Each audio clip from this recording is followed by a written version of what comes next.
Hi, everyone. It's Naomi Wolf with Daily Cloud, and I'm so excited to be bringing you today Lisa Fithian, who is one of the country's best known progressive activists, direct action. She's been at the forefront of a number of really critical historic battles for social justice for decades. And I'm so honored to have her. And the occasion of this special conversation is the publication in September of last year, but it's still out there, hot off the press, is still, top of mind.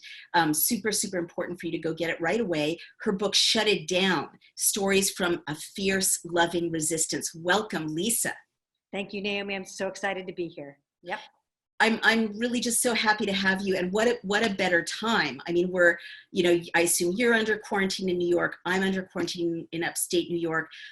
You've written this book about your lifetime of activism in contexts ranging from the Battle of Seattle in 1999 to Occupy Wall Street, which I think is one of the most important fights, most successful fights that have been fought in my lifetime, to Standing Rock and the uprising over Ferguson. So you've been there. What prompted you to write this book just now? Well, actually, I started this book 7 years ago. I thought I would get it done in 1 year. Famous last words. Exactly. I did. And I kept feeling like, oh, this book needs to come out. But, sometimes we have to trust that things happen the way they're supposed to, because this did come out. Came out in September of last year. And it's been giving me a chance to be on book tour, and which, I've been talking about some themes coming out of my lived experience in the book. And it's amazing how much all of that is actually really important and relevant for what's happening right now. Right. So well, you're anticipating my next question. So go ahead, tell me. Well, I mean, but let me just say that I had no aspirations to be a writer, but so many people kept asking me about it. And I realized that I had a lived experience, and I'd learned a lot along the way, and it wasn't really fair to keep it to myself, because we don't know how long we're going to be on this earth, and I don't want to take what I've learned with me. I want to leave it behind. So important. And just to jump in, something I've definitely seen as a feminist is, but really with any movement like LGBTQ rights or the civil rights movement, there's this wave of activism, and then the dominant culture tries to erase the knowledge and erase the lessons. And if you don't have institutions like, women's studies programs, or, or like living institutions that are funded to endure from decade to decade, the next generation forgets and has to reinvent the wheel and so on. So thank you. I just want to say thank you for writing down these lessons learned. Let's start at the beginning. Tell us a little bit about your life. You weren't like an automatic activist, right? No, I mean, I don't come from a political family. I was a little bit of a troublemaker, so maybe that translates. Tell everyone where you were born and what your family was like. Sure. I was born in Atlanta, Georgia, Emory University Hospital. Lived there in Atlanta till I was like 2 or 3, and then my family moved to New York, just outside of New York City, which is where I was raised, and was really more what I consider my home. So my father was in advertising. My mom eventually just was a secretary, but my dad dropped out in 72 and moved out in the woods, and Wow. I know his choices helped me understand that that I had choices. I didn't have to just go get a 9-to-5 job and become part of that. And he also really turned me on to nature, which has been also really important for my own healing and sustainability. But part of what happened for me, Naomi, is that I got really upset at I have a really strong sense of fairness, and I learned about injustice, and I have a strong sense of what is just and what is not. How did you learn about injustice? I mean, what are some of the early memories you have about, feeling it's not okay? Well, it was a simple thing where, I just saw people treating others with disrespect. Right. And I didn't like it. Right. And that actually led me to doing an underground newspaper. This would be like the 70s right now. It's called The Freethinker, and wrote all about kind of student stuff. And as a result of that, literally things started to change at the high school. This is in high school. Wow. And I was like, wow, people can make a difference. We can change our conditions based on just even our words. Wow. And so that was a very powerful lesson, that there was injustice and that people working together could make change. So And you saw at a very young age that your actions could make things better. absolutely. And we, when I was in high school, the school budget was defeated and went on austerity, and we organized to re-get the school budget. We finally won. We organized student walkouts. We organized student administrative discussions. Was this the 70s? It was the 70s. So I was organizing, and people began to see that I had some talent, and I got sent to get some training in organizing. And then when I went to college, Where did you go to get training in organizing? they sent me to some leadership development program. I think it's Seneca University, and I just started learning stuff. And then when I went to college, I went to Skidmore College in upstate New York. Oh, that's such a good school. Yeah. Yeah. But it was like, the truth is, I was so busy organizing, I didn't actually apply. I didn't really do what I needed to do. So I applied to 2 colleges. I knew I needed small liberal arts, full financial aid. I got rejected at Vassar, accepted at Skidmore, so that's where I went. But it was a culture shock for me, because Skidmore is was going to be like the 8th sister. It's a school where there's a lot of folks from the wealthier class. Definitely. Preppies. I didn't even know what a preppy was till I went there. So I learned a lot when I went to Skidmore, but what happened is that I started to get active there as well. And there was a progressive student union, and we sort of made fast friends and organized, and I became president of the student government. Oh, fantastic. Yeah. And we were organizing student walkouts, and they closed the nursing program, and we organized to keep that. And when that was I was seeing that we could win issues, and that a lot of it was by getting people in motion. And so I just, it's just, my story continues from there. And a lot of it is in the book, but it's like Abbie Hoffman came to speak, and I'm like, I should work with this guy. And I did work with that guy. I went up to the St. Lawrence River and started doing a lot of environmental work to protect the St. Lawrence River. At that point, you were a very young woman, or a college student, and you went to the St. Lawrence River to work with Abbie Hoffman. I did. Tell us about that. What a life-changing experience that must have been. I know. The funny thing is that when he was at Skidmore, he talked about this community organizing internship. So I applied, right, and he was like, A+, come on up. But wow. as I was graduating, I hadn't heard anything, and I couldn't track him down. Wow. And I reached his brother, and he's like, nah, it's not happening. And I'm like, what am I going to do? So I just packed my car, and I drove up to the St. Lawrence River, and I walked into the office of Save the River, and I'm like, hey, I'm here. I love it. I know, it was wild. And Abbie and his partner, Johanna, showed up not too long after that. And I became his flower gardener. And I lived in 8 different places, but I was staying with them. And Abbie and I would get on his boat and go liberate flower bulbs off of some of the islands. We were on the St. Lawrence River in upstate New York. It's on the border with Canada. There's 1,300 islands, beautiful ecological, beautiful place. And they wanted to run ships through for winter navigation. So it was a fight to protect the seaway. And, after all of our organizing, we won. And so again, it's like, now I'm working. Yeah, it's like we got the state Senate, all the Great Lakes governor, the government of Canada, all to come out to say we should not do this. Wow. So I was I'd been president of the student government in high school and college. Now I was doing the work, which was really a lot of legislative work. And so I was at a period in my life where I was moving in the direction of doing much more work in the system and in the state legislatures or federal legislatures. I had done work around financial aid for students.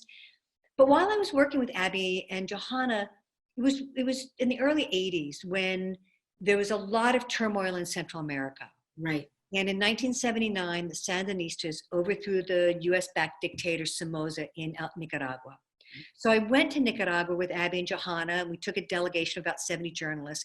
And I began to see it was a revolutionary country.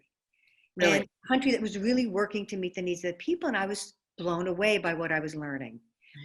And all that being said and done, I came back to this country. I continued to organize around that, continued to do work on legislation. But it was through those struggles that I began to see that, yes, there's power in the government, but there's power and even more power in the streets. And that's when I first started learning about getting arrested. And that changed my life as well.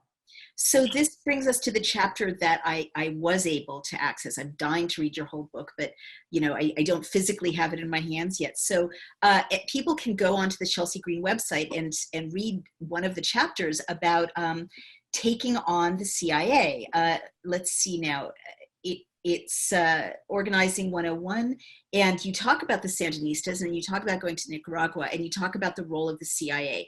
Do you want to speak more about that? I mean, a lot of people would see a headline like that and really worry or think, you know, surely she's exaggerating, but it's pretty well established historically that the CIA did not want this people-based, or from their point of view, you know, Marxist entity so close to the United States, and that that they were funding the, and I was in college then, and I remember this was my first activism too, it was my first arrest. You know, I remember protesting Central American policy at the US Embassy in London as a Rhodes Scholar and getting arrested.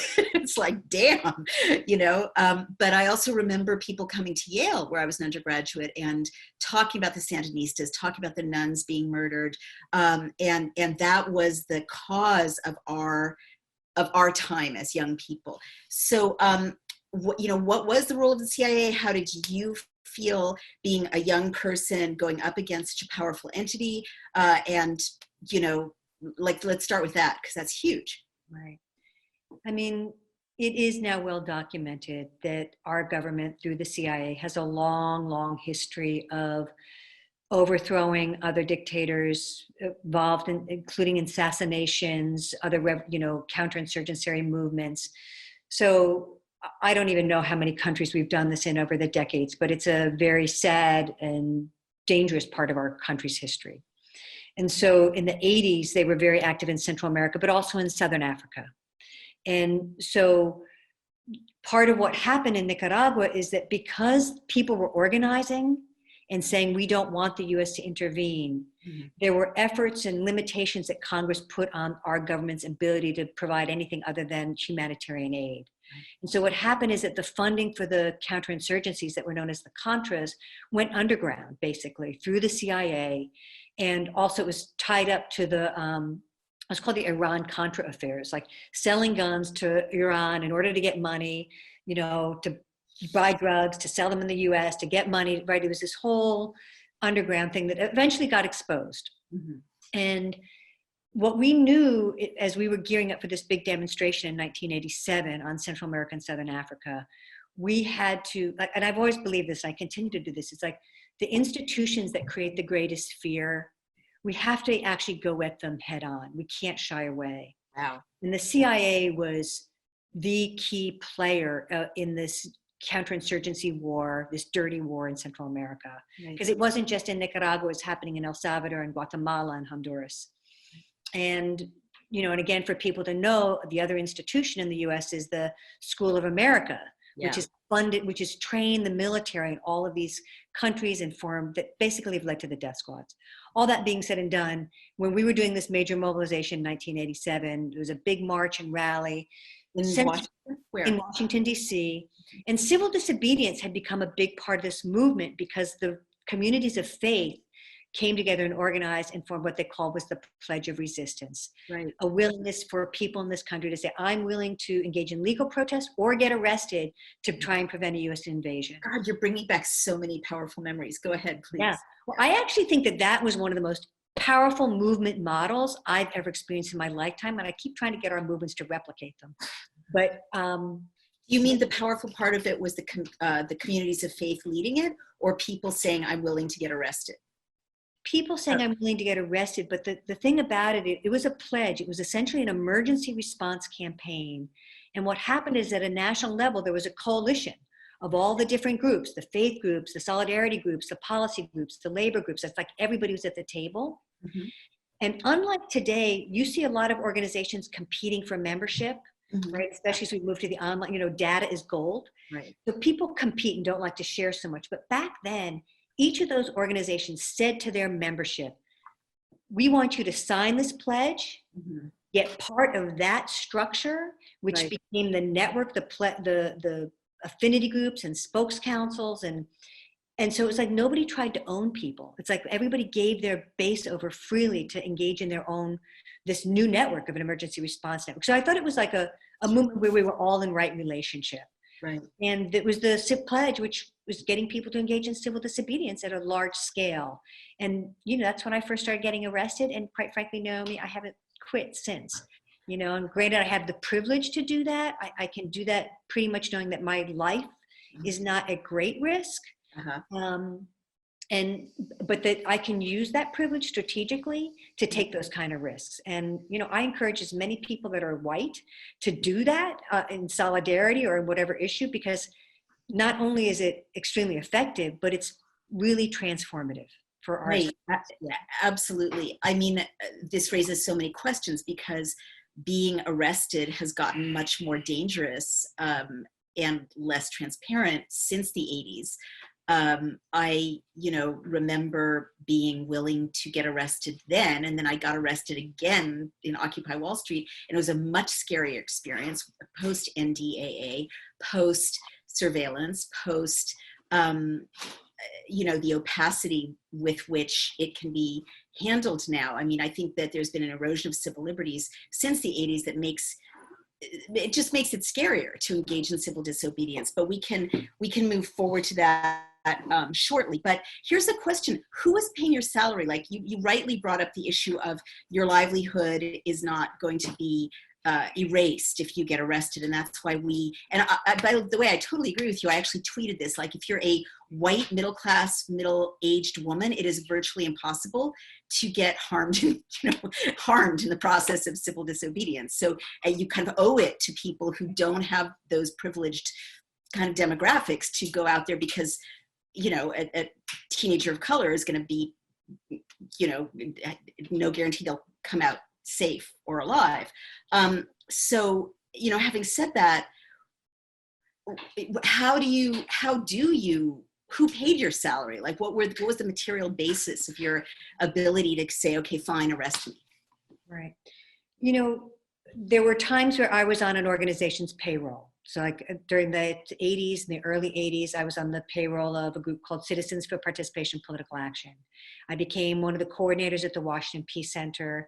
From there, I went into the labor movement. Gotcha. It was in 1999, after Seattle, that I left an organized job, and I have not been on anybody's payroll ever since. Gotcha. So in the 80s and into the 90s, it was your job to be an activist, basically. And so if you called your boss and said, I got arrested, they'd be saying, good job, rather than, you crazy dissident, we can't have you around here. Right. But I think it's important to understand that a lot of the work I did was also voluntary. So some of it was paid. Like when I was at the Peace Center, I was making $12,000 a year. So it was never a lot of money. But I think the important thing here is that, because this is a question that everybody asks, like, how do you do it? Right. Truth is, over time, it means you have to make some choices about your lifestyle. And I have chosen to keep mine very simple. I don't spend money on a lot of things. It's like, I've got my basics. I got my phone. I've got my rent. Although right now I've been so short on money because I have not been making a lot of money working on this book. I live in a van, right? Yeah. And I pay like $100 a month to keep my van someplace, but it's like, because I can't literally afford rent in some other place right now. You actually live in a van? I do. That's really impressive. So you chose to, I'm so honored to be speaking to you. You chose to say no to the American dream of a giant house in the suburbs so that you can have a simple livelihood, live in a van, and be free to be an activist. Yes, but it's not that I want to live in a van. It's very sweet, don't get me wrong. And I'm very grateful to have a bed. There's a bed in this van, but it's because I didn't have the money for rent and I don't have a guaranteed income. And so again, that's the kind of choices. And so, wow. Yeah. And I'm terrible about raising money. And like, even I've been on this book tour and I was like, I would just never ask for money. So there's a consequence to that. But wait, may I ask, sorry to interrupt, you're in New York. Yes. You park your van on the street and sleep in your van? The van is in Austin, Texas, which is my home. I have my phone number is the West Coast. My bank account is the East Coast. My mailing address is the Third Coast, but I'm in New York right now. So gotcha. And I mean, the way I think of it, Naomi, is I have many homes. I have a lot of chosen family in many places over these years. So I feel like I always have a place. What a beautiful, I mean, I don't want to sentimentalize it. I know there are real sacrifices you made and it's not easy, but I'm at a point in my life where I look for people who I consider successful, to have lived successful lives. And for you to have made a choice that lets you be with all the sacrifices, this free to speak your mind and people you love and who love you around the country and to feel at home in so many places is really like one role model, for the next generation. It's not going to be the answer for everyone, but it's a way to answer this question. How do I do it? And just two things I want to say about what you said is, like, when I was in college, I defined success for myself as if I could get one person, the light bulb to go off, to think differently, to maybe take a different action, I'd been successful. So by that measure, I'm pretty happy with my success. And then the other thing I often say about myself is that I'm a wealthy woman. I am a wealthy woman. I just have no money. But if I die tomorrow, I've had a great life, So it's like I have nothing to complain about. Yeah. That's awesome. So let's fast forward to the Battle of Seattle. Tell us about that, especially for younger people who don't remember it. Yeah, this year, past November, was the 20th anniversary. I think a couple important things about that is that the neoliberalists, which was sort of like this, this worldview, and all the corporations basically said, there is no alternative. This is inevitable. What's happening here, the World Trade Organization, and the World Trade Organization is an institution that was going to govern or be judge and jury for global trade disputes. And it was 3 people that were going to be determining this. And it was completely biased towards the global north and the US, completely undemocratic, non-transparent. And so the people of the world who are paying attention to trade knew that this was a very dangerous course of action. And so Seattle was the ministerial where they came together to really try and put all this in place. But what happened is that movements, every different movement across the globe and sector, came together in Seattle. And that was a place where those of us that do direct action built this network, and we said, we're going to shut it down. So talk about shutting it down, because the critics of the Battle of Seattle portrayed you all as a bunch of crazy anarchists torching things. And there was violence, as I recall. And, this brings us to the question of people who infiltrate progressive movements and foment or instigate violence. But, speak to that. Like, direct action, a critic could say that's a euphemism. You guys are trying to disrupt business as usual. You're trying to close down businesses, keep people from, getting to their jobs or having a peaceful life. What is direct action? And what about critics who said, the Battle of Seattle was violent and destructive of property? Wow. Okay. That's a lot there. So one of the things that I say to people today is that we actually have to be willing to embrace crisis. We have to create it, or when crisis happens, we have to be prepared to work with it to get through it to what we really want. So Seattle was a moment where we created a crisis for this global institutions, and we won. When you say created a crisis, I mean, this is so important, but to me, creating a nonviolent crisis is totally legitimate, but I pull back at violence. So what do you mean by creating a crisis? So, well, there's a lot of myths that get created. And one of the myths is that anarchism is like completely chaotic and violent. There are many different types of anarchists and different ideologies, but one of the things that anarchists would say over history is that, violence is inevitable. Because as soon as you are really building power, the state will attack you. Doesn't mean you have to start it. Right. And then you can get into the whole conversation about what is violent, what is not. Right. And then you can ask property, because what happened, there was no question there was some property destruction in Seattle. So can I just ask you directly, do you support violence in the cause of a higher good? Have you committed violence against humans as opposed to against property? No. I mean, my methodology is I'm a strategic nonviolent activist. I believe in doing no harm. However, I do not consider property destruction an act of violence, because it is inanimate. There's no life, but violence can be physical, emotional, spiritual, right? Violence can take place on many different levels. And, I also subscribe to Audre Lorde saying about the master's tools will not dismantle the master's house. So I'm committed to nonviolence, but I've also learned over these years to be careful about trying to judge people who are choosing different tactics. You have a long history of the plowshares who've gone into nuclear sites and banged on missiles, right? So in Seattle, we had a thing about being nonviolent, but that didn't mean we wouldn't take away barricades that were standing in our way. I think most people would agree that that's not violence. Right. Well, but not everybody does, because property is considered sacred in this country and is highly valued. And the media then turns it. So when the kids, a small group of people, broke windows or burned dumpsters, the whole thing became violent.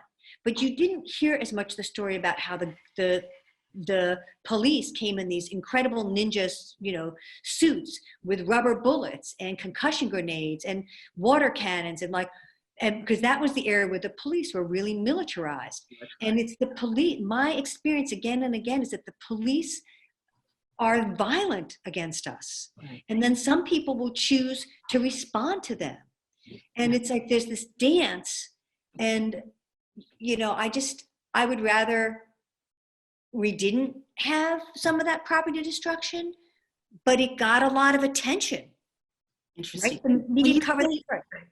Interesting. So when you say, and I just want to note from my own experience that the more effective a movement is, especially when I'm invited to speak, I'll notice so many, you can see them, infiltrators, instigators, so many people who are like here's an example, bear with me, but I was at an anti-NSA surveillance rally in DC, and I was surrounded by people who were being very disruptive, right?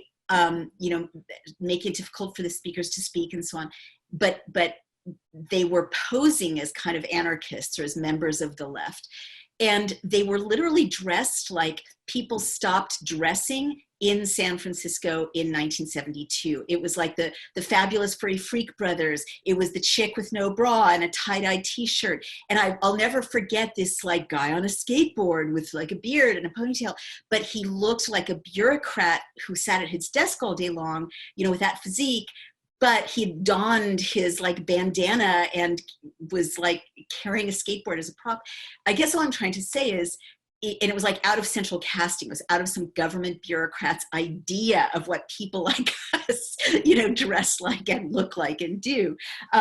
But I know that there is infiltration, it's well documented. And often, the reason I often say to protesters, don't cover your faces, of course, this is getting complicated now, is that infiltrators will cover their faces and then wreak havoc on things. And the great nonviolent movements are able to resist infiltrators creating a narrative of violence that turns people against them by, being peaceful, holding hands, singing, sitting down, not, engaging with that kind of, we're masked anarchists in black and we're going to, threaten people. I don't know if you agree with that or not. It's my...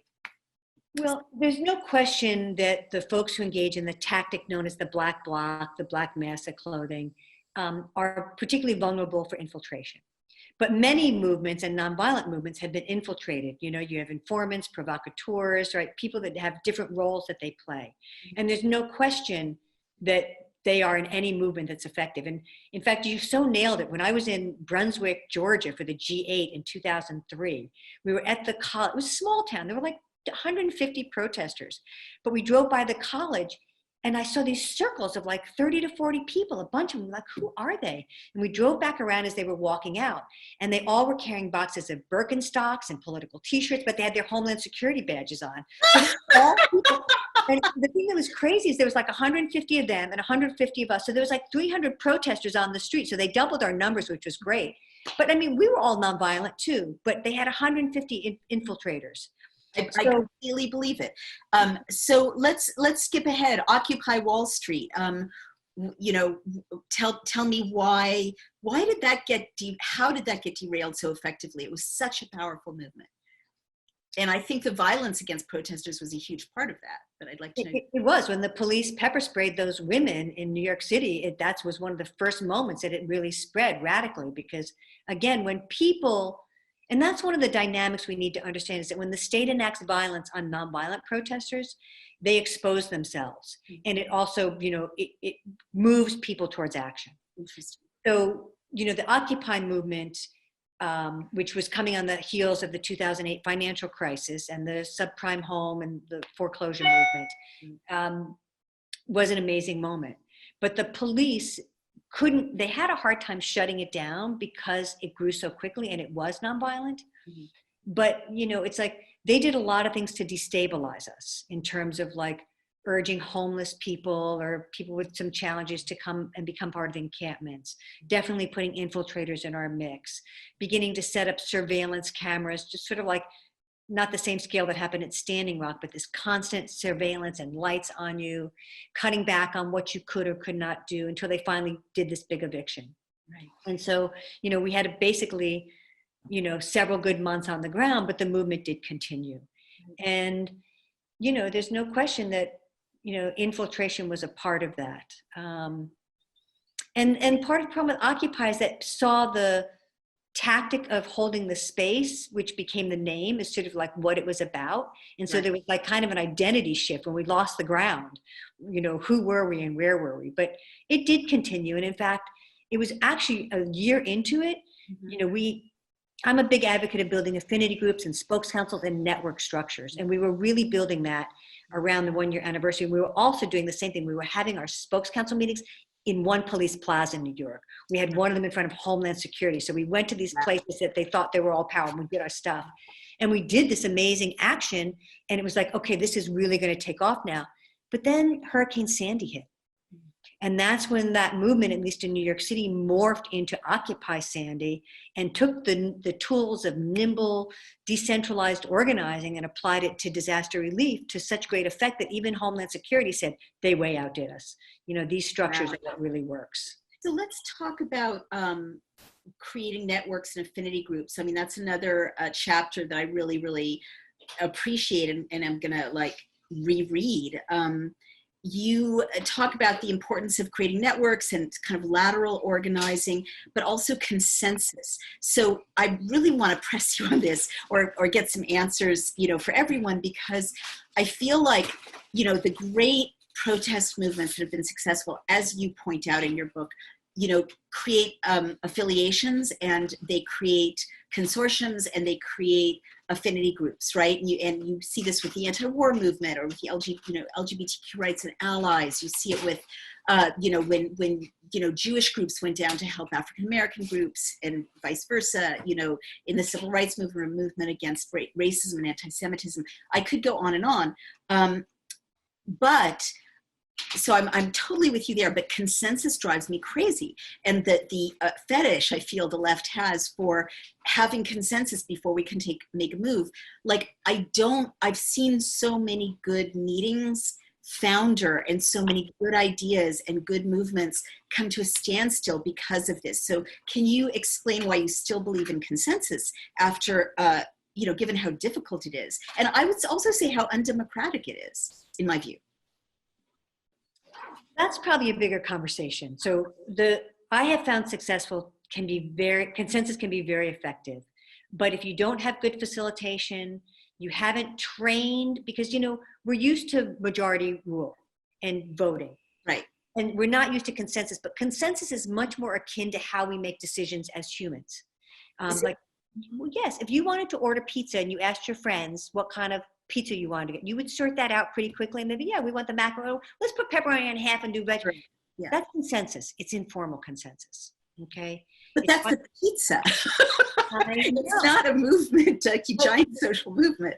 So it's interesting because I got on my Facebook today that today's the 20th anniversary of the big protests we did in DC around the IMF World Bank in April 2000. And on that day, April 16th, which was my birthday, which today is. Oh, God, congratulations. Happy birthday. Yes, 59. Wow. I facilitated a meeting with about 600 people in the basement of a church that was a consensus meeting that was extremely difficult, but we prevailed. And one of the reasons we did is because it was very clear we could not reach a consensus because there were two radically different views. And so what we said is, okay, those of you that want to do the hotels, you go over here, figure out your plan. Those of you that want to do the buildings, you come up with a plan, and then we're going to marry those plans so that they support one another. So there's a lot of things about consensus where there's this idea that we all have to agree, and we don't. And that's an important definition. And Occupy made huge mistakes in consensus because they basically said you're either consenting or you're blocking. Oh, God. In true consensus, there's a space called stand aside, which is basically like, I don't agree, but I don't think it's philosophically going to harm us. So I'm going to not stop you from going forward, but you can't count on me to implement. And so that's a really important role. And then if you're doing a process and you have like half the people standing aside, it's a bad decision. So it takes some common values, it takes some skill, it takes some knowing what the process is, and it's not that hard. Right. Here's another question related to that. I'm sorry, go ahead. Well, the reason why I am an advocate for it is because in the work of social change, we like power. It's all about power and the dynamics of power. Right. And there are 4 different types of power that we talk about: power over, power with, power within, and power under. The dominant culture, nonprofits, labor unions, the government is all in what we call power over, which is hierarchical, where you have a few people making decisions at the top and then other people carrying down. Power with and power within is a consensus model where it's a shared power, where you are working collectively, where everybody's voice is heard into the decision, so that it's not like winners and losers, right? In voting, there's winners and losers. So it's a model to begin to create a new social relationship in how we're exercising our power. Back to you. Okay. Well, I'm inspired, and I'll kind of dust off I'll lay aside my skepticism, and I'll dust off my efforts to believe in it again. And the way you describe it makes it much more practical. Well, related to that, I do see that the left tends to eat its leaders. The left hates having leaders. And, I saw this in Occupy. I was a friend of Occupy, and I was a journalist, and I had a column at The Guardian. And I kept trying to find someone to interview to articulate Occupy's goals, and everyone would shy away like deer in headlights, or I was shining a light at rodents scurrying away into darkness, because I think they felt very exposed, because the discourse was, you're bad if you're a leader, you're bad if you speak for. But someone has to speak, like, especially in a media-driven environment. You can be a good leader and reflect an agenda, or say, I'm just speaking for myself, or this is my impression, or whatever, but someone's got to show up to, be on the other end of the microphone. That was frustrating to me. I couldn't cover them, as a result. What are your thoughts about the way the left eats their leaders, or do you disagree? Well, I don't disagree.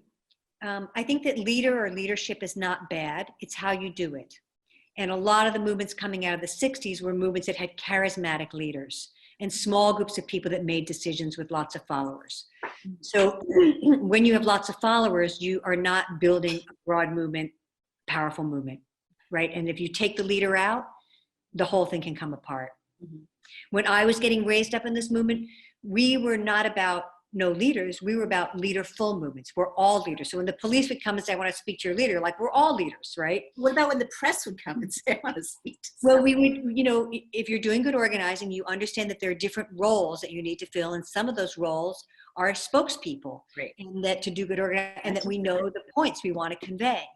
And, Occupy was a scrappy movement by a ragtag group of young people that had no idea it was going to explode to the scale that it did. And so there was often a lot of catching up and dynamics, and every problem in the dominant culture manifested there as well, right? So it was like, and the other thing about the movement left eating its leaders, one of the things that, again, it's been part of my work in the book, and is that, the dominant culture is a culture that is rooted in these ideologies, institutions, and practices of supremacy, white supremacy being one of them. And there's a whole bunch of behaviors that manifest out of that.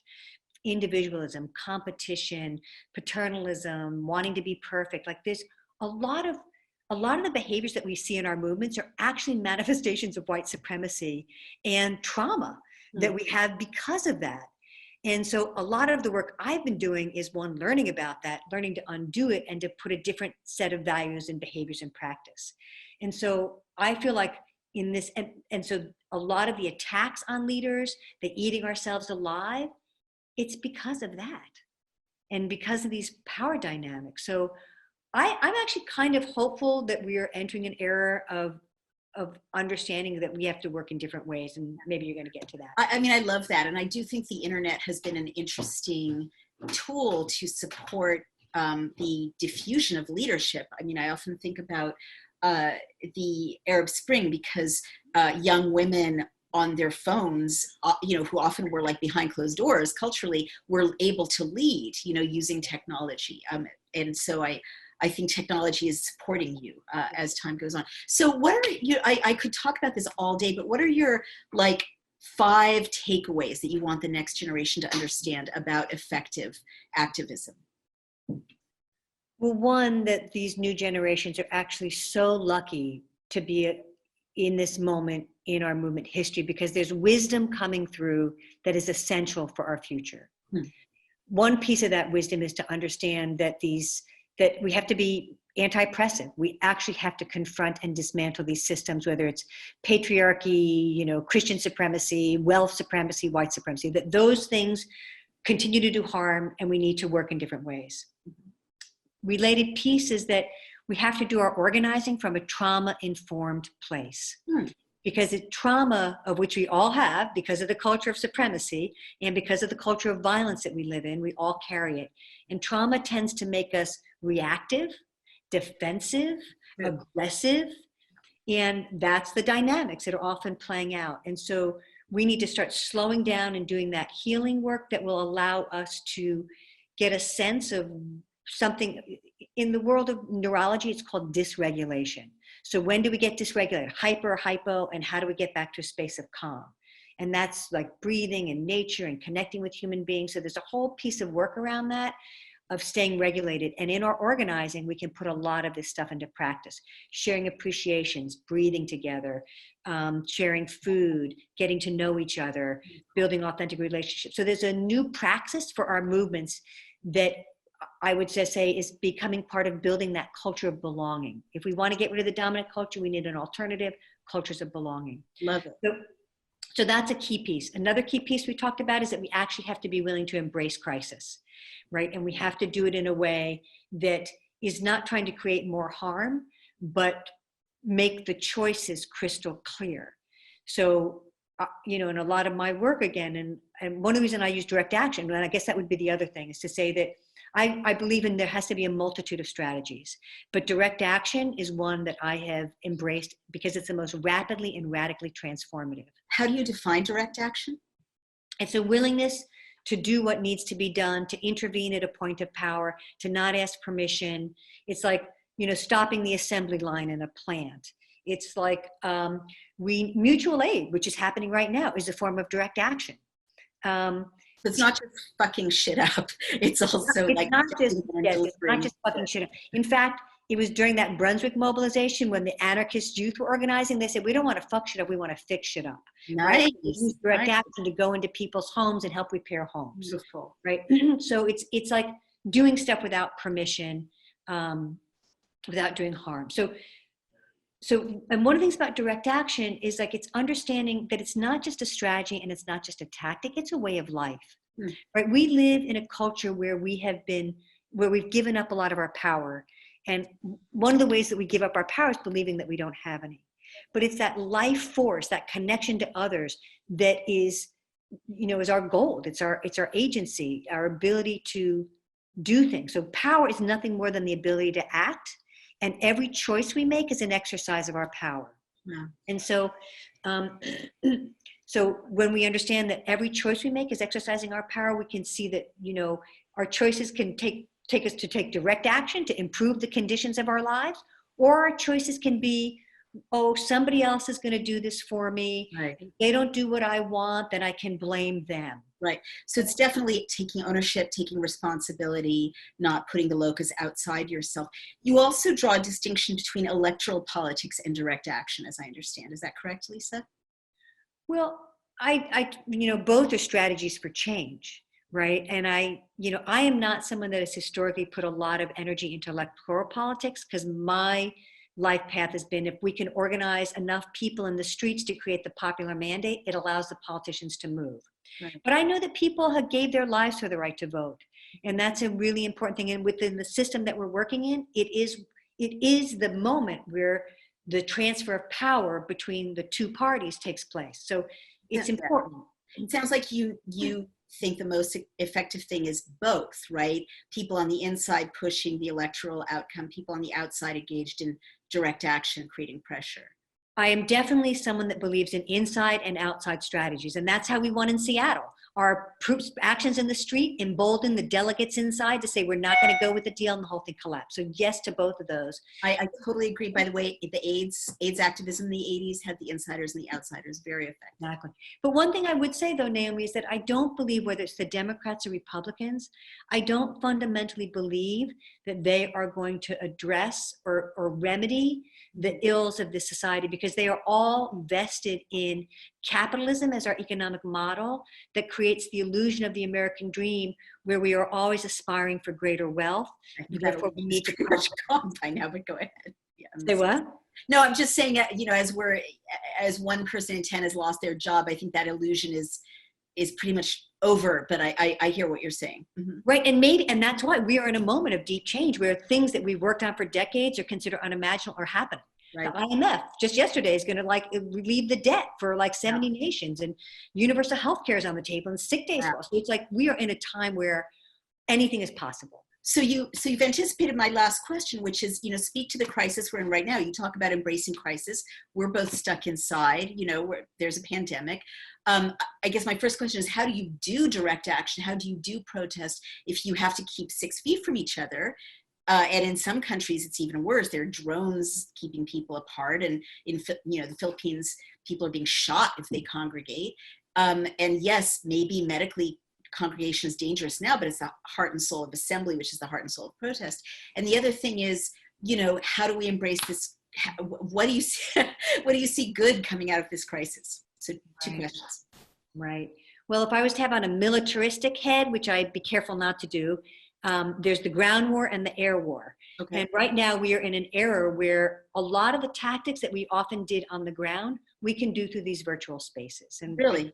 Yeah, I mean, we can do phone calls, we can do petitions, we can do visuals, we can have signs out. So there's the stuff, the visibility tactics, out the windows, chalking on the street, weed pasting signs. You can go out and do all that. You can hold a banner. Every night at 7 o'clock in New York, people come out and applaud for the frontline workers using drums and bells. So there's the auditory stuff. Tonight in New York City, there's going to be a citywide singing of New York in the streets. Oh, that's so nice. and these may not be protests, but they're collective actions, right? And that's what we have to understand.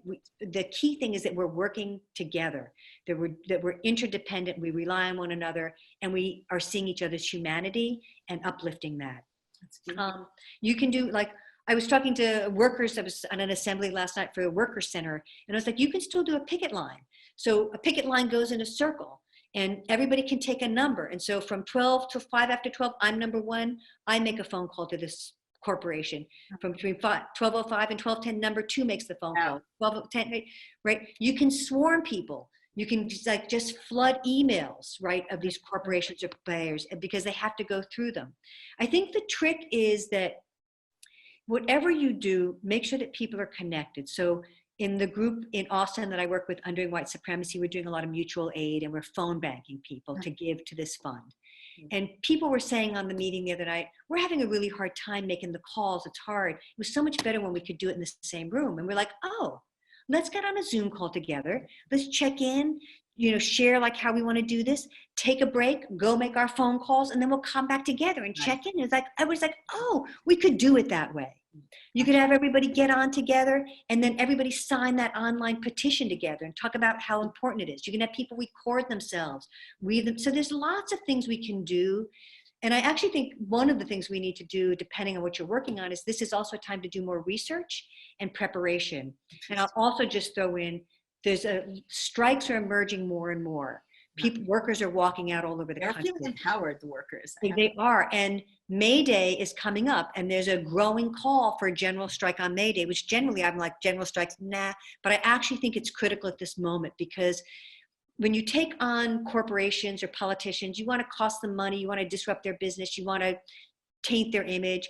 I mean, they're already hemorrhaging money. A lot of them are not in business. But what is the story that we tell about the harm that they're continuing to create in workers' lives? So I don't know. I just think that in this moment, I've always said that the future is not written. It's what we can imagine we can create, and we're creating it every day. And I feel like in this moment, we have to understand that it's at an even greater scale. We have been preparing for years for this moment. We just didn't realize we were.